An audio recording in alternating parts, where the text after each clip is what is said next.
Corona ଛଡ଼ାଇ ନେଇଛି ରୋଜଗାରର ପନ୍ଥା। ଜୀବନ ବଞ୍ଚାଇବାକୁ ଏଠି କରିବାକୁ ପଡୁଛି ଅହରହ ସଂଗ୍ରାମ। ଖାଲି ସେତିକି ନୁହେଁ, ନିଜର କୌଳିକ ବୃତ୍ତିକୁ ଧୀରେ ଧୀରେ ହରାଇବାକୁ ବସିଲେଣି କୁମ୍ଭକାର ମୂର୍ତ୍ତି କାରିଗରମାନେ। ଆମେ କହୁଛୁ କଟକ ନିଶ୍ଚିନ୍ତ କୋଇଲି ବ୍ଲକ ଫୋଗଳ ପଞ୍ଚାୟତର 20ରୁ 30 କୁମ୍ଭକାର ପରିବାରଙ୍କ କଥା। ଏଠାରେ ମୂର୍ତ୍ତି କାରିଗରମାନେ ବିଭିନ୍ନ ପୂଜା ପର୍ବଣ ଆସିଲେ ଅତି ନିଖୁଣ କାରିଗରୀ କୌଶଳରେ ମୂର୍ତ୍ତି ତିଆରି କରିଥାନ୍ତି। ସେ ଗଣେଶ ମୂର୍ତ୍ତି ହେଉ ଅବା ଖୁଦୁରୁକୁଣୀ ମୂର୍ତ୍ତି, ଇନ୍ଦ୍ରଧନୁର 7 ରଙ୍ଗରେ ମୂର୍ତ୍ତିକୁ ଜୀବନ୍ତ ରୂପ ଦେଇଥାନ୍ତି। ଆଉ ମୂର୍ତ୍ତିଗୁଡ଼ିକୁ ଗାଁ ଗାଁ ବୁଲି ବିକ୍ରି କରି 25,000ରୁ ଲକ୍ଷେ ଟଙ୍କା ପର୍ଯ୍ୟନ୍ତ ରୋଜଗାର କରିଥାନ୍ତି।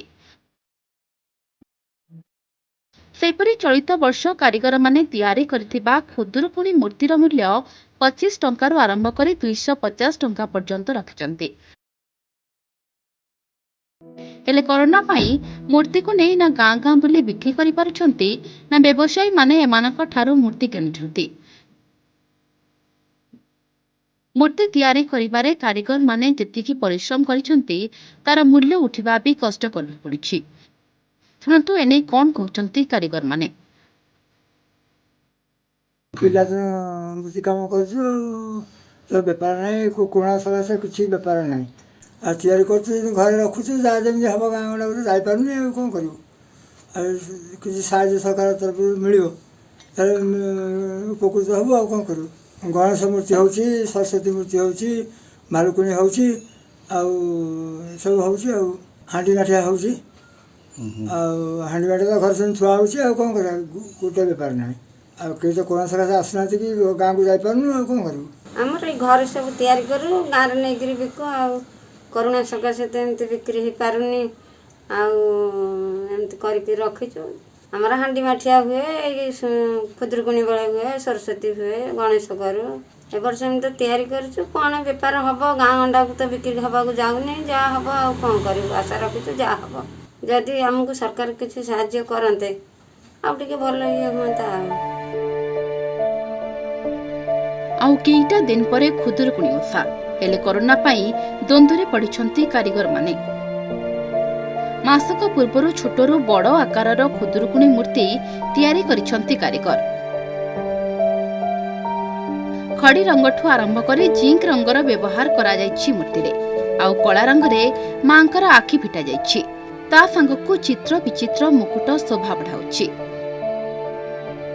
କୌଳିକ ବୃତ୍ତିକୁ ନେଇ ନିଜର ପରିବାରର ଭରଣ ପୋଷଣ କରୁଥିବା କାରିଗରମାନେ କେବଳ ଖୁଦୁରୁକୁଣୀ ନୁହେଁ, ଗଣେଶ, ସରସ୍ୱତୀ, ବିଶ୍ୱକର୍ମା, ହାଣ୍ଡି ମାଠିଆ ଏବଂ ସମସ୍ତ ପ୍ରକାରର ମାଟି ପାତ୍ର ତିଆରି କରି ନିଜ ନିଜର ଗୁଜରାଣ ମେଣ୍ଟାଇଥାନ୍ତି। ହେଲେ ପାଖାପାଖି 1.5 ବର୍ଷ ହୋଇଗଲା କରୋନା ଯୋଗୁଁ ଏହି ମୂର୍ତ୍ତି କାରିଗରଙ୍କ ରୋଜଗାରର ବାଟ ବନ୍ଦ ହୋଇଯାଇଛି, ଯେଉଁଥିପାଇଁ ଏମାନଙ୍କୁ ନାନା ସମସ୍ୟାର ସମ୍ମୁଖୀନ ହେବାକୁ ପଡୁଛି। 20 ବର୍ଷ ହେଲାଣି କଲୁଣି। ଭାଲୁକୁଣୀ, ଗଣେଶ ଆଉ ସରସ୍ୱତୀ, ହାଣ୍ଡି ମାଠିଆ ସବୁକିଛି ଆମର ଜୀବିକା ସିଏ ତିଆରି କରୁଛୁ, ବାପଘର କତରୁ ଶାଶୁଘର ପର୍ଯ୍ୟନ୍ତ।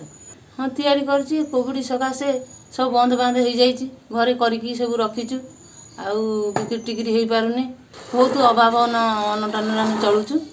ଆଉ ପିଲା ଛୁଆ ବି ଭାରି ହଇରାଣ ହେଉଛନ୍ତି। ଆଉ କରିକିନା ସବୁ ରଖିଛୁ, ଆଉ ବିକ୍ରି ଟିକ୍ରି ହେଇପାରୁନି। ଗାଁ ଗଣ୍ଡାକୁ ବି ବନ୍ଦ ବାନ୍ଦ ଯାଇପାରୁନୁ। ଆଉ ସରକାର ଯଦି କିଛି ସାହାଯ୍ୟ ଦିଅନ୍ତେ, ଆମେ ଟିକେ ଉପକୃତ ହୁଅନ୍ତୁ। ତେବେ ମୂର୍ତ୍ତି କାରିଗରଙ୍କ ଏଭଳି ଦୁର୍ଦ୍ଦିନରେ ଯଦି ସରକାର କିଛି ସହାୟତାର ହାତ ବଢ଼ାନ୍ତେ, ତାହେଲେ କାରିଗରମାନେ ନିଜ ବାପା ଅଜା ଅମଳର କୌଳିକ ବୃତ୍ତିକୁ ବଞ୍ଚାଇ ରଖିପାରନ୍ତେ। ପୁଣି ଫିଟିପାରନ୍ତା କାରିଗରମାନଙ୍କ ରୋଜଗାରର ବାଟ। ମାଙ୍ଗାରୁ ଅଭୟ ସାହୁଙ୍କ ରିପୋର୍ଟ, ନ୍ୟୁଜ୍ 8 ଓଡ଼ିଆ।